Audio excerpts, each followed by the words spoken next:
মনে রাখবেন, ভাঙ্গা জিনিসগুলাকে আল্লাহ এমনভাবে সুন্দর করে নতুন করে সাজাবে, আপনাকে এমন সুন্দর জীবন দান করবে, যারা আপনাকে নামাতে চেয়েছিল তারা আপনি পর্যন্ত আর পৌঁছাতে পারবে না। সুবহানাল্লাহ।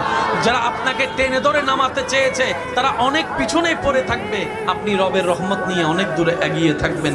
মনে রাখবেন, শুধু একটু সয়ে যাবেন, একটু ধৈর্য ধরে থাকবেন, একটু সহ্য করে চুপ করে থাকবেন। যত সইবেন তত পাইবেন, যত সইবেন তত পাইবেন।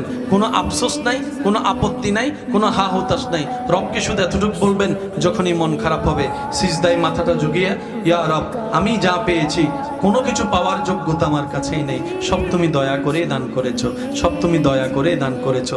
একটা জিনিস পাওয়ার যোগ্যতা আমার নাই, এই চোখ পাওয়ার মতো যোগ্যতা আমার কাছে নেই, এই কান শোনার মতো কান আমার কাছে নেই। আল্লাহ, কোনো কিছুরই পাওয়ার যোগ্যতা নাই, তুমি দয়া করে দেখার জন্য দুইটা চোখ দিয়েছো, তোমার দরবারে শুকরিয়া।